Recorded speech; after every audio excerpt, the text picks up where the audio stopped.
की रात में एक अधजला सा आधे से ज़्यादा जला हुआ शव एक बंद कमरे में मिला, ऐसी सूचना प्राप्त हुई। रात की बात है। तत्काल जो है टीम मौके पर पहुंची। मृतक महिला जो है मुस्लिम संप्रदाय की है। नाम उसका निशा उर्फ गुड़िया है। उसका जो शव की स्थिति थी उसको देखते हुए ऐसा लगा कि क्योंकि जनरली जो मेन कॉन्सेप्ट है कि मुसलमानों में मिट्टी देते हैं, तो एक सबसे इम्पॉर्टेंट क्लू जो थोड़ी देर बाद ही मेरे दिमाग में आया कि कहीं न कहीं मारने वाला युवक जो है हिंदू ही होगा, क्योंकि लाश को जला दिया था और उसके पाँव और एक हाथ जो है बचे हुए थे, बाकी सब लगभग जल गया था।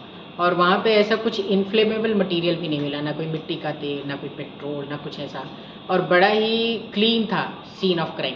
तो ये कहीं कहीं साफ तरह से इंगित कर रहा था कि जो मृतिका है वो बड़े ट्रस्ट में जो है उसने अंदर आने दिया है आरोपी को। तो इन बातों को देखते हुए फिर कुछ टेक्निकल एनालिसिस जब अपने द्वारा की गई, तो उसमें एक व्यक्ति आरोपी के रूप में सीधे उभरा जो उसके घर से पास में ही रहता था, और उससे इसकी काफ़ी लंबी लंबी बातचीत थी। अगल बगल के लोगों से पता चला कि इसका उससे कुछ संबंध भी था। फिर हमने उसको राउंड अप करने में जो है ये 6-7 दिन उसी में लग गए।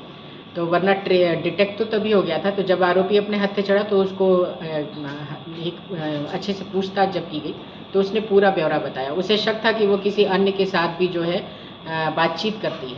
इस उसमें जो है वो अपने साथी राम गरीब यादव के साथ, इसका आरोपी का नाम है गुड्डा यादव, उर्फ गोड्डा यादव भी उसको बोलते हैं।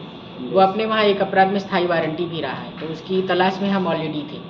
तो ये अपने साथी राम गरीब यादव के साथ मिल करके रात में उसके घर में जाता है, और वो इनसे परिचित थी इसलिए उसने आराम से दरवाज़ा खोला, और इसने उसको दरवाज़ा खोलते ही फिर उसे मार डाला इससे कुल्हाड़ी से, और वो कुल्हाड़ी भी एज इट इज़ बरामद हुई है खून के से लगभग। और फिर उसको जो है घसीट के अंदर कमरे में ले गया, और वहाँ पर उसने गद्दा ही पलट के और जितने कपड़े वपड़े थे वो डाल के उसमें आग लगा।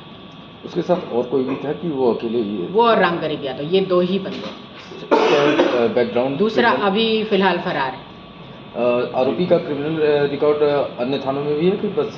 नहीं, अभी तो अपने वहाँ ही एक 300 अभी उसका रिकॉर्ड, मतलब अभी छानबीन नहीं हो रही है अभी, क्योंकि वो अभी आया है अपने गिरफ्त में, कल की बात है।